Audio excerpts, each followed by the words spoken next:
Hello, কেমন আছো তোমরা সবাই? আমিও বেশ আছি। এই ভিডিওটা আমার গ্যালারিতে অনেক দিন ধরেই পড়েছিল, তো ভাবলাম চলো এডিট করে দিই। তো দিনটা ছিল 9ই মে, আমি বাড়িতে এসেছিলাম। আর আমি বাড়িতে এলে এই যে আমার লেজুর গোপুসোনাও আমার পেছন নেয়। তো দুপুরবেলা স্নান টান করে সেদিনকে ছিল বৃষ্টির মেঘলা ওয়েদার। তো ভাবলাম চলো ভিডিও একটু করি, তোমাদেরকে দেখাই। তো এখানে দেখো, আজকে আমি তোমাদেরকে শেয়ার করবো আমার বাড়ির কিছু গাছগাছালি।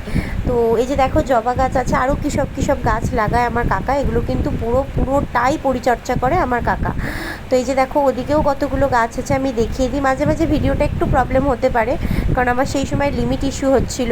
তো যাই হোক, একটু ম্যানেজ করে নিও তোমরা। তো যাই হোক, দেখো এখানে দেখো নানান ধরনের গাছগুলো তোমাদেরকে শেয়ার করছি। গাছ, সবুজ জিনিস যে ভালো লাগে না কেউ এরকম বলতে পারবে না। আমার তো দারুণ লাগে। আর তার মধ্যে দেখো পাতাগুলো কী সুন্দর বৃষ্টিতে ভিজে আছে। তো চলো তোমাদেরকে দোতলায় নিয়ে যাই। দোতলাতে এই যে দেখো, আমার আলপনা বিয়ের আগে করা অনেকটাই উঠে গেছে। তো দোতলাতে দেখো, আমার দোতলায় যে ছাদ আছে সেখানেও প্রচুর গাছ আছে। তো এই যে গেট দেওয়া আছে, বৃষ্টির জন্যে ঝাঁট আসে বলে প্লাস্টিক দেওয়া, তার জন্য দেখাতে পারলাম না। কোনো একটা সময় নেক্সট ভিডিওতে দেখাবো। তো এবার তোমাদেরকে দেখাই, চলো তিনতলাতে যাই। তিনতলাতে গিয়েও কিছু গাছ আছে, যেখানে আমার বাবা সেই গাছগুলোকে পরিচর্যা করে, মা দেখাশোনা করে।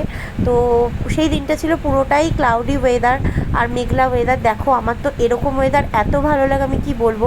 আমার পুরো মনটা আনন্দে ভরে যায় এরকম মেঘলা ওয়েদার থাকলে। আর সেদিনকে পুরো দিনটাই না ঝিরঝির করে বৃষ্টি পড়ছিল, আমার এত ভালো লাগছিল কি বলবো। এই যে চারিদিকে আমি দেখিয়ে দিচ্ছি, দেখো পুরো আকাশ মেঘ করে রয়েছে। তো তারপরে যাই হোক, চলে এলাম দুপুরে। সেদিনকে লাঞ্চে ছিল শাক, লাল শাক ভাজা। একটা কথা বলি, মায়ের কাছে এসে যদি সিদ্ধ ভাত আলু দিয়ে নুন ঘি দিয়ে দেয়, সেটাও স্বর্গ লাগে। মা বাবার কাছে আদর ভালোবাসাটাই এমন। তো যাই হোক, আমি তো এখানে লাল শাক ভাজা দিয়ে তৃপ্তি করে ভাতটা খাচ্ছিলাম। তোমরা আমার মুখের এক্সপ্রেশনটা দেখলেই বুঝতে পারবে। কারণ কি, আমি শাক পাতা খেতে এত ভালোবাসি, আমার তো মনে হয় এই দিয়েই ভাত খাওয়া হয়ে যাবে। তো যাই হোক, তারপরে আমাকে বোন বললো, দে দিদি, তুই যখন ভিডিও করছিস তাহলে আমি একটু করে দিই। আর তারপরে দেখো, এখানে চলে এসেছে ঝোল, লাল লাল মাংসের ঝোল। এটা তো আমার আরও ফেভারিট।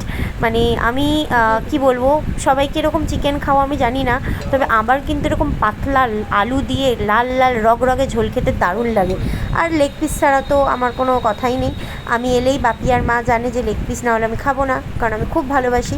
তো যাই হোক, তারপর সেদিনকে দুপুরবেলাটা টক দই দিয়ে দিনটা শেষ করলাম, জমিয়ে ঘুম দিন।